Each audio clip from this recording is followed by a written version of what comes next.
देखिए, यूजीसी के नए नियमों को लेकर बवाल खत्म नहीं हो रहा है बॉस, और तेज हो रहा है। लेकिन बवाल छोड़िए, सवाल यह है कि नेता खुलकर क्यों नहीं बोल रहे। सरकार कौन बात का इंतजार कर रही है, यह समझ में नहीं आ रहा है। भर दुनिया को दिख रहा है, सोशल मीडिया से लेकर सड़क पे हंगामा चल रहा है, सरकार कहां है। बागेश्वर बाबा से लेकर कुमार विश्वास, मनोज मुंतशिर गीतकार जो हैं, सब यूजीसी के नए नियमों पर बेबाकी से बोल रहे हैं। बीजेपी के अंदर कुछ कुछ लोगों ने अब विरोध की आवाज तेज करनी शुरू की, लेकिन बीजेपी के बड़े नेता कहां गायब है। इन सब के बीच देश के युवाओं की बात करने का दावा करने वाले नेता चुप हैं। और सिर्फ बीजेपी के अंदर ही नहीं, आप देखिए यूजीसी के नए नियमों पर राहुल गांधी चुप्पी साधे बैठे हैं, प्रियंका वाड्रा कुछ नहीं बोल रही, ममता बनर्जी ने भी चुप्पी साध रखी है। और सवाल है कि क्या ये वोट बैंक के लिए खामोश हैं, क्योंकि भाई ये लोग तो फिलिस्तीन तक पे बोल देते हैं, वहां के लोगों पे अत्याचार दिखता है, अपने देश के जनरल कैटेगरी के लोगों के साथ क्या हो रहा है इन लोगों को नहीं दिख रहा है। दूसरी तरफ अब सरकार धीरे धीरे एक्शन में आ रही है, ऐसा कहा जा रहा है। यूजीसी के नए नियमों पर सरकार मंथन कर रही है। सुप्रीम कोर्ट ने भी बड़ी टिप्पणी कर दी है, आज उस टिप्पणी के बारे में आपको बताऊंगा। यूजीसी के नए नियमों का विरोध बढ़ता जा रहा है, बात बात में जेनजी की बात करने वाले राहुल गांधी गायब हैं, सरकार से सवाल किया जा रहा है, और केंद्र सरकार नए नियमों पर हो रहे विरोध के बाद अब यही खबर आई है कि मंथन कर रही है। क्या मंथन कर रहे हैं इतने दिन से भाई। छात्रों को पीएम मोदी से उम्मीद है कि वो उनकी बात सुनेंगे और नए नियमों में संशोधन करेंगे, जिससे किसी के भी साथ भेदभाव ना हो। यूजीसी के खिलाफ किस तरह से प्रोटेस्ट हो रहा है, सुप्रीम कोर्ट ने यूजीसी के नए नियमों पर कौन सी बड़ी बात कह दी है, बागेश्वर बाबा से लेकर बॉलीवुड राइटर तक यूजीसी को लेकर अब क्या कहने लगे हैं, क्या नरेंद्र मोदी ये नियम वापस लेंगे, सब दिखाऊंगा। पहले एक झलक देखिए।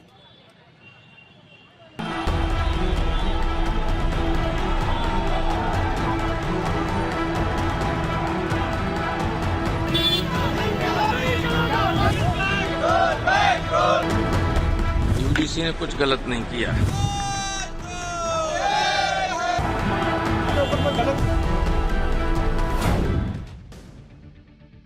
यूजीसी के खिलाफ हो रहे प्रदर्शन बढ़ते जा रहे हैं, लेकिन नेता चुप।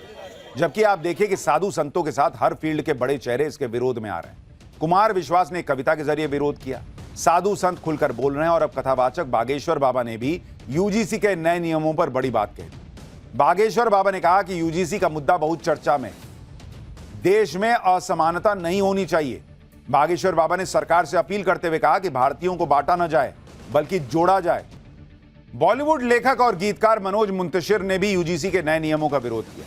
मनोज मुंतशिर ने कहा कि 21वीं सदी जातियों की विदाई का समय है भाई। उन्होंने पीएम मोदी से अपील की कि नए नियमों को वापस ले लीजिए। हर तरफ से यूजी के खिलाफ प्रोटेस्ट हो रहा है, नए नियमों को वापस लेने की मांग हो रही है, लेकिन राहुल गांधी और प्रियंका वाड्रा के साथ साथ ममता बनर्जी सब खामोश हैं। क्या इन नेताओं को सड़कों पर प्रदर्शन कर रहे सामान्य वर्ग के लोग नहीं दिखते? दूसरी तरफ सरकार इस मामले में अभी तक कोई मॉन्यूमेंटल आप कहिए या बड़ा एक्शन लेती हुई नहीं दिखी। यूजीसी के नए नियमों का मामला अब सुप्रीम कोर्ट पहुंच गया। सुप्रीम कोर्ट में यूजीसी के नए नियमों के खिलाफ याचिकाएं दाखिल कर दी गई। सुप्रीम कोर्ट से जल्द सुनवाई की मांग की गई। याचिका में कहा गया कि यूजीसी के नए नियमों में जनरल कैटेगरी के छात्रों के खिलाफ भेदभाव की संभावना है। इस पर चीफ जस्टिस सूर्यकांत ने कहा कि हमें पता है कि क्या हो रहा है, सुनिश्चित करें कि कमियां दूर कर ली जाएं, हम इस मामले को लिस्ट करेंगे। चीफ जस्टिस सूर्यकांत ने मामले की जल्दी सुनवाई की मांग पर भी विचार करने की बात कही। यानी सुप्रीम कोर्ट ने भी संकेत दे दिया कि जो हो रहा है ना वो दिख रहा है उसको, और इसको सुधार लिया जाए तो बेहतर है। हालांकि इस मामले पर सुनवाई की तारीख अभी तय नहीं की, जो जल्दी ही घोषित की जा सकती है। यूजीसी के नए नियमों के खिलाफ सुप्रीम कोर्ट में कई याचिकाएं और एप्लीकेशन दाखिल हो चुकी हैं। यूजीसी के नए नियमों के खिलाफ जिस तरह से प्रोटेस्ट हो रहा है, उसे देखते हुए अब सरकार भी थोड़ा थोड़ा जाग रही है। सूत्रों के मुताबिक यूजीसी के नए नियमों पर सरकार जल्द स्थिति स्पष्ट कर सकती है। शिक्षा मंत्रालय में लगातार मंथन चल रहा है और सभी पहलुओं की समीक्षा की जा रही है। यूजीसी नियमों को लेकर जो भ्रम और विरोध सामने आया है, उसे दूर करने के लिए विस्तृत चर्चा हुई है। यूजीसी के नियमों का मकसद किसी भी वर्ग को निशाना बनाना नहीं है। नियमों के तहत गठित जांच समितियां निष्पक्ष होंगी और उसमें सभी वर्गों का प्रतिनिधित्व सुनिश्चित किया जाएगा। ये मीटिंग में आपस में ये लोग चर्चा की है, जिससे किसी भी प्रकार के भेदभाव या एकतरफा कार्रवाई की आशंका न रहे। जांच प्रक्रिया को लेकर उठ रहे सवालों पर जल्दी एसओपी जारी किया जाएगा। एसओपी में यह स्पष्ट किया जाएगा कि शिकायतों की जांच किस तरह होगी, अधिकारियों की सुरक्षा कैसे सुनिश्चित की जाएगी और दुरुपयोग की संभावना को कैसे रोका जाएगा। सरकार छात्र संगठनों, शिक्षाविदों और संस्थानों से संवाद भी कर सकती है, जिससे अभी आशंकाओं का समाधान किया जा सके और नियमों को लेकर जारी भ्रम खत्म हो सके। लेकिन सवाल यह है कि अगर यह सिर्फ भ्रम का मामला है तो भ्रम दूर करने में इतना समय क्यों लग रहा है? और अगर आपको लगता है कि कुछ सुधार करने की जरूरत है तो वो सुधार करके क्यों नहीं लाए इसको? आपको मतलब जो चीज पढ़ के नॉर्मली लोगों को समझ में आ रहा है कि भाई ये मामला तो गड़बड़ा जाएगा, आप इतना बड़ा नियम ले आए, आपको समझ में नहीं आया कि ये क्या कांड होने वाला है। और जबकि आप खुद कहते हैं कि एक है तो सेफ है, आपको नहीं दिखा कि इस बिल में हम एक नहीं रहने दे रहे हैं, हम अलग अलग करके देख रहे हैं और अब बैठ के इसको कर रहे हैं तो टाइम पे टाइम निकले जा रहा है, विरोध बढ़ता जा रहा है। यूजीसी के नए नियमों के विरोध में मामला सुप्रीम कोर्ट पहुंच गया, लेकिन अभी भी राहुल गांधी और अखिलेश यादव से लेकर ममता बनर्जी तक इससे बच रहे थे। अब जाकर अखिलेश यादव की समाजवादी पार्टी का यूजीसी के नए नियमों पर दो तरह का रुख दिख रहा है। अखिलेश यादव कह रहे हैं कि कोई दोषी ना बचे और किसी निर्दोष को सजा ना मिले, जबकि राम गोपाल यादव कह रहे हैं कि यूजीसी ने कुछ गलत ही नहीं किया, जो नियम एकदम सही है। सुनिए जरा दोनों। सर, जो सवर्णों का प्रोटेस्ट चल रहा है, आप उसको क्या लगता है आपको?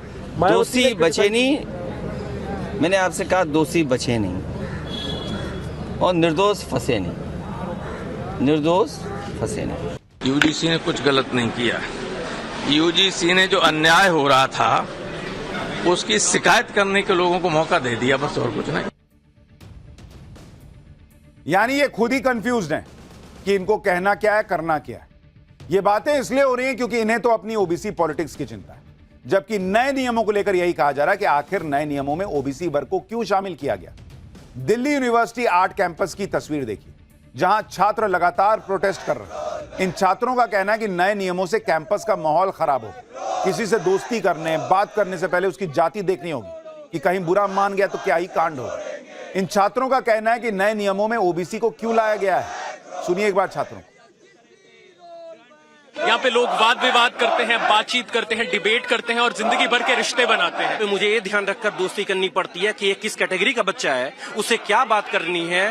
We people are really scared क्योंकि आपने हमें एलिनेट कर दिया है, अलग कर दिया है। मेरा उद्देश्य उसको, उसकी भावनाओं को हर्ट करना नहीं है, पर वो अचानक से ये डिसाइड कर ले कि आज मुझे इसको लेट्स से आज मुझे इसको मजा चखाना है या कुछ भी करना है। 28 राज्यों में 16 राज्यों में SC, ST और ओबीसी की मुख्यमंत्री हैं, फिर भी आप बात करते हैं कि समाज में भेदभाव हो रहा है। SC एक्ट में आप देखते हैं सबसे ज्यादा जो अपराधी होते हैं या जिनके ऊपर आरोप लगते हैं वो ओबीसी समाज से आते हैं। या तो वापस करें या इसमें संशोधन करें।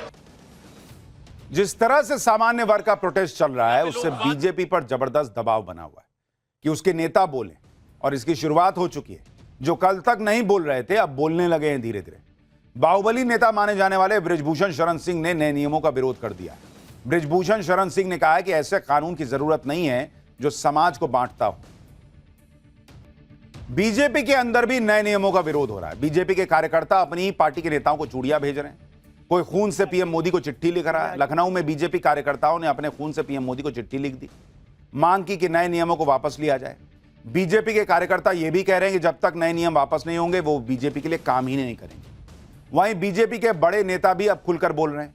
वरिष्ठ नेता और राजस्थान के पूर्व राज्यपाल कलराज मिश्र ने कहा है कि नए नियम असंवैधानिक हैं, इनको वापस लिया जाना चाहिए। सबसे बड़ी चिंता नए नियमों के मिसयूज को लेकर है, जैसे SC, ST एक्ट का मिसयूज होता रहा है।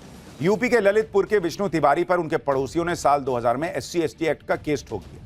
विष्णु तिवारी को गिरफ्तार करके जेल भेज दिया गया। कोई सुनवाई नहीं हुई, विष्णु जेल में पड़े रहे। जब इलाहाबाद हाईकोर्ट ने इस मामले पर गौर किया तो पूरी घटना की नई तस्वीर सामने आई। विष्णु को जिस जुर्म में सजा दी गई थी उस जुर्म का न कोई सबूत था, न कोई गवाही, न दलील। हाईकोर्ट ने सेशन कोर्ट के फैसले को बदला और विष्णु तिवारी को 2021 में रिहा किया गया। यानी 20 साल तक विष्णु तिवारी जेल में सड़ते रहे, वो भी एक ऐसे केस में जिसका कोई आधार ही नहीं था। 20 सालों में विष्णु तिवारी ने अपने माता पिता, 2 भाई खो दिए। विष्णु को माता पिता के अंतिम संस्कार में जाने के लिए पैरोल तक नहीं मिली। इस केस की पैरवी में विष्णु तिवारी की जमीन जायदाद सब बिक गई। SC, ST एक्ट के सारे केस गलत नहीं होते, कई मामले जेन्युइन होते, लेकिन गलत केसेस की संख्या भी अच्छी खासी है। आप देखिए कि 2018 में Madhya Pradesh high court bar association ने एक सर्वे किया था और इसमें साल 2015-16 में फाइल हुए सभी SC, ST एक्ट केसेस को स्टडी किया गया। यह स्टडी राज्य के तीनों हाईकोर्ट और 90% डिस्ट्रिक्ट कोर्ट्स के केसेस पर की गई थी। इस स्टडी में पाया गया कि 75% मामलों में रिहाई हो गई, यानी केस फर्जी थे और दुरुपयोग किया गया। SC/ST एक्ट हो या फिर आरक्षण, इनका लक्ष्य समाज के पिछड़े लोगों को आगे लाना था। लेकिन SC/ST एक्ट का किस तरह से दुरुपयोग भी हुआ है वो भी सब जानते हैं। इसी तरह आरक्षण का लाभ लेने के लिए भी गजब गजब के गोरखधंधे किए जाते हैं। सुप्रीम कोर्ट ने आरक्षण का लाभ लेने के लिए धर्म परिवर्तन करने के मामले में सुनवाई की और याचिकाकर्ताओं को जमकर फटकार लगाई। दरअसल हरियाणा के नितिन पुनिया और एकता पुनिया ने मेरठ के सुभारती मेडिकल यूनिवर्सिटी में अल्पसंख्यक कोटे से एडमिशन लिया। ये दोनों ही सामान्य वर्ग से आते हैं, लेकिन एडमिशन से पहले दोनों ने बौद्ध धर्म अपना लिया। एडमिशन के बाद दोनों का मामला नीट पीजी में अटक गया क्योंकि यूपी सरकार ने दोनों को अल्पसंख्यक मान्यता देने से इनकार कर दिया। इसके बाद दोनों ने सुप्रीम कोर्ट में याचिका लगाई, जहां उनकी याचिका को कोर्ट ने सीधे खारिज कर दिया। चीफ जस्टिस सूर्यकांत ने कहा कि आप अल्पसंख्यकों के अधिकार छीनना चाहते हैं क्या? ये एक तरह से धोखा है। आप देश की सबसे अमीर वर्ग में से एक है, परीक्षा से पहले बौद्ध धर्म अपना लिया। ऐसे तो हर कोई इसी तरह से धर्म परिवर्तन करने लगेगा। हमें और सख्त टिप्पणी करने के लिए मजबूर मत कीजिए। यानी अनगिनत उदाहरण है जहां कानून का दुरुपयोग होता दिखा है, और ऐसे में अगर सामान्य वर्ग कह रहा है कि बॉस इसका गलत इस्तेमाल हो सकता है तो सरकार को सुनना चाहिए। और यह सुनने में इतना टाइम क्यों लग रहा है, यह भी एक बड़ा सवाल है। कई लोगों को आप चर्चा कीजिए, लोग कहने लगे कि आप पिछले कुछ दिनों में देखिए बीजेपी ने कितने कांड कर दिए।